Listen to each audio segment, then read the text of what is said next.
అందరికీ నమస్కారం. ఈరోజు కొత్తగా గత ప్యాలెస్ పాలకుడికి పొదుపు గుర్తొస్తూ ఉంది.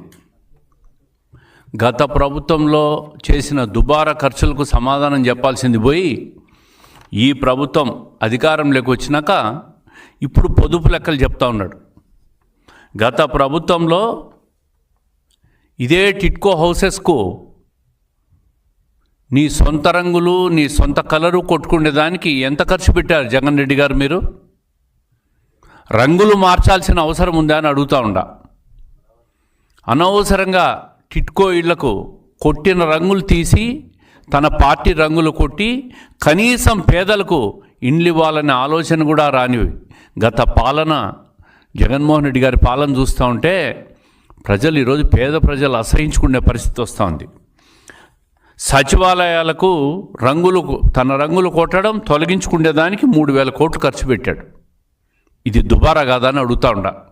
అదేవిధంగా సర్వే రాళ్ళ మీద కూడా జగన్మోహన్ రెడ్డి గారి ఫోటోలు కొట్టుకునేదానికి 700 కోట్లు ఖర్చు పెట్టాడు.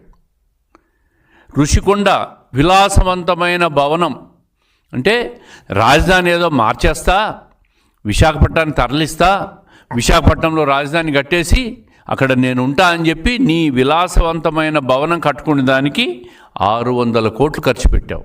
దీనికి ఎవరు సమాధానం చెప్తారని అడుగుతాండ. ఎవరబ్బ సొమ్మని నీ ఇష్టం వచ్చినట్లు ఖర్చు పెట్టావని చెప్పి నేను అడుగుతా ఉండా. 5 ఏళ్లలో సాక్షి దినపత్రికల ప్రకటనలకు 500 కోట్లు ఇచ్చావు. అంటే నీ సొంత పేపర్ పెట్టుకుంటే దాంట్లో మాత్రమే ప్రకటనలు ఇవ్వాలా, దానికి వ్యాపారం రావాలా, దానికి 500 కోట్లు ఖర్చు పెట్టావు. ఇంత దుబారా చేసి నువ్వు మళ్ళీ దుబారా గురించి ఈ ప్రభుత్వానికి సలహాలు సూచనలు చెప్పే స్టేజ్లో మీరు లేరని చెప్పి చెప్తా ఉండా. పట్టాదారు పాస్ పుస్తకాల మీద జగన్మోహన్ రెడ్డి గారి ఫోటోలు కొట్టుకునే దానికి 13 కోట్లు ఖర్చు పెట్టావు. పట్టాదారు పాస్ పుస్తకాలు ఎవరి? ప్రజలవి. వాళ్ళ ఆస్తులకు వాళ్ళు బొక్కిస్తూ ఉంటారు. దానికి రాజముద్ర కొట్టాల, భారతదేశ నమూనా అయిన రాజముద్ర కొట్టాల. మీ ఫోటో కాదు ప్రజలు అడిగేది. తాడేపల్లి ప్యాలెస్ చుట్టూ నిర్మించిన కంచెకు 50 కోట్లు పెట్టాడు. కంచెకు. హెలిప్యాడ్ నిర్మాణానికి 8 కోట్లు. అదేవిధంగా వ్యూహం సినిమా ద్వారా చంద్రబాబు నాయుడు గారి మీద నింద మోపేదానికి ప్రభుత్వ సొమ్ము 2.1 crores ఖర్చు పెట్టారు. ఈ దుబారా కాదా? ప్రతిపక్షం మీద దుమ్మెత్తి పోసేదానికి 2 కోట్ల రూపాయలు ఖర్చు పెట్టావు. ప్యాలెస్లో పర్సనల్ టూర్ ఖర్చు 22 కోట్లు ఖర్చు పెట్టావు. తాత్కాలిక పనులకు 22 కోట్లు ఖర్చు పెట్టావు. ఈ విధంగా చెప్పుకుంటా పోతే 6,791 కోట్లు గత ప్రభుత్వంలో సోకులకు దుబారాలకు అనవసరమైన ఖర్చు 6,791 కోట్లు జగన్మోహన్ రెడ్డి గారి ప్రభుత్వంలో అనవసరమైన ఖర్చు పెట్టి ఈరోజు దుబారా గురించి పొదుపు గురించి వాళ్ళు సలహా ఇచ్చే స్టేజ్లో తెలుగుదేశం కూటమి ప్రభుత్వం లేదు. చంద్రబాబు నాయుడు గారి అనుభవవంతమైన పాలనలో ప్రతి రూపాయి కూడా లెక్కగట్టి ఈరోజు పొదుపు చేసే పరిస్థితి వస్తుంది.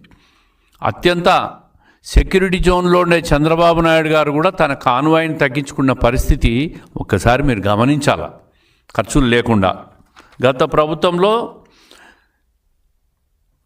6,791 కోట్లు ఖర్చు పెడితే తెలుగుదేశం ప్రభుత్వంలో ఏడాదికి సగటున కనీసం అంటే రాష్ట్ర భవిష్యత్తు కోసం 1,32,000 కోట్లు ఖర్చు పెట్టాం. అంటే ఏదైతే క్యాపిటల్ ఇన్వెస్ట్మెంట్ ఉండే ఆ క్యాపిటల్ ఇన్వెస్ట్మెంట్లకు ఈరోజు ప్రభుత్వం ఖర్చు పెడతా ఉంది. దాని ద్వారా సంపద సృష్టించేదానికి ఖర్చు పెడుతున్నాం తప్ప నీలాగా దుబారా నాన్ రిటర్న్డ్ ఇన్కమ్లకు దేనికి ఖర్చు పెట్టలేం మేము. ఈరోజు ప్రభుత్వ సచివాలయాలకు వైసీపీ రంగులు వేస్తే కోర్టులు మొట్టికాయలు కొట్టింది. ఆ రంగులు మళ్ళీ తొలగించడానికి 1,000 కోట్లు ప్రజాధనాన్ని ఖర్చు పెట్టాల్సి వస్తూ ఉంది. ఇదేవిధంగా ఈరోజు రాష్ట్ర ప్రగతికి చూపించే డ్రోన్ షాట్ల ఖర్చుల గురించి మాట్లాడడం చాలా విడ్డూరంగా ఉంది వీళ్ళు చెప్పే విషయాలు చూస్తూ ఉంటే. అందుకే మా ప్రభుత్వం వచ్చిన తర్వాత ఈరోజు ప్రతిదానికి కూడా జవాబుదారీగా పనిచేస్తూ ఉంటాం.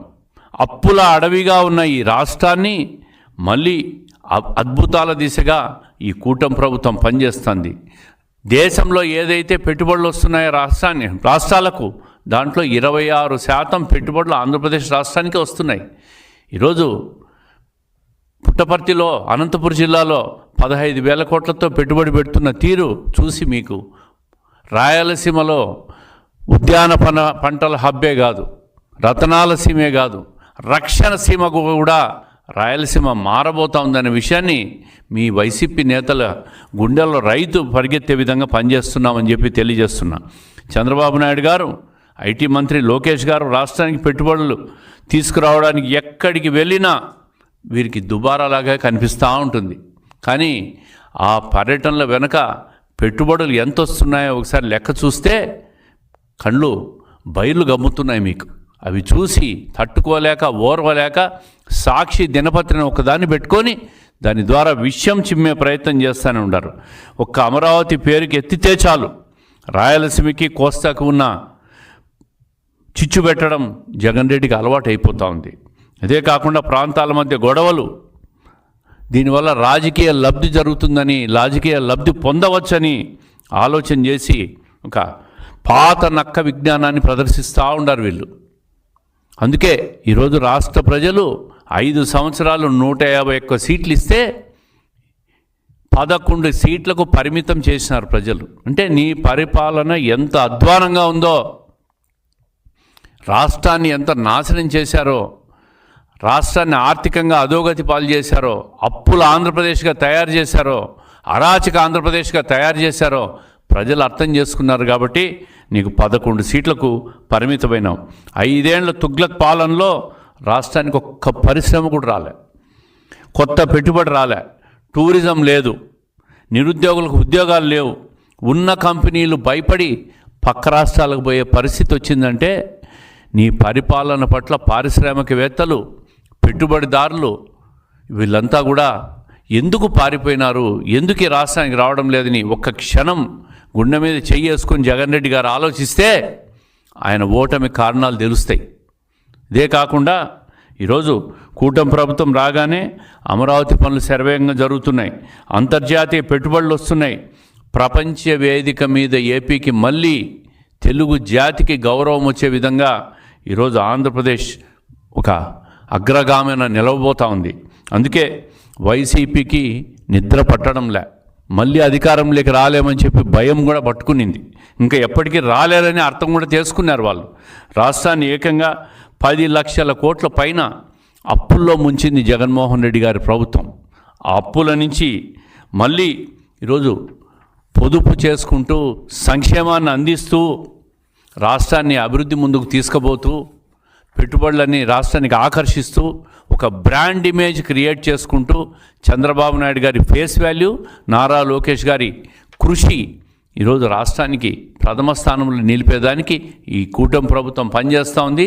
రాబోయే 5 నుంచి 10 సంవత్సరాల్లో ఈ రాష్ట్రం దేశంలోనే ఖచ్చితంగా నెంబర్ 1 కాబోతుందని చెప్పి గర్వంగా చెప్పుకుండే, తెలుగు జాతి గర్వంగా చెప్పుకునే రోజు వస్తూ ఉంది.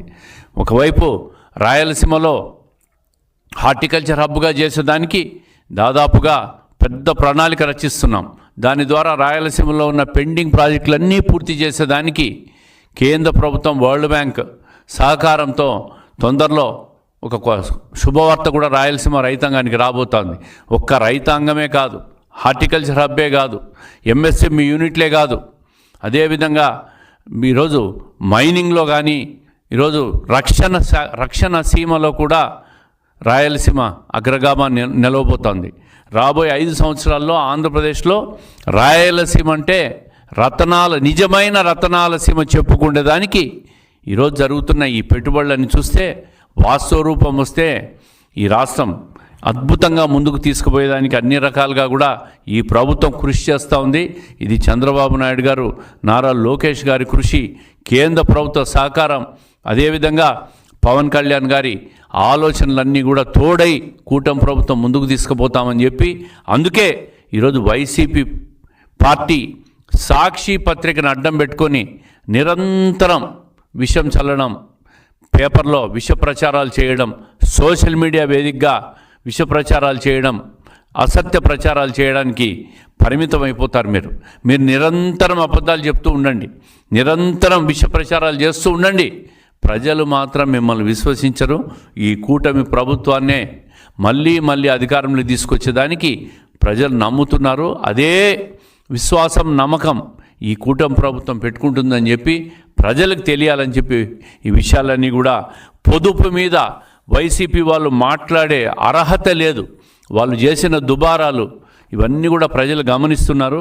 ఈరోజు ఆర్థిక సంక్షోభంలో పశ్చిమాసియాలో జరుగుతున్న యుద్ధ ప్రభావం వల్ల ఏదైతే గ్లోబల్ క్రైసిస్ వచ్చిందో దాన్ని ఇమీడియట్గా గుర్తించి ముఖ్యమంత్రి గారు అదేవిధంగా రాష్ట్ర ప్రభుత్వం అన్ని రకాలుగా కూడా పొదుపు చర్యలు తీసుకుంటున్నామని చెప్పి తెలియజేసుకుంటూ అందరికీ నమస్కారం.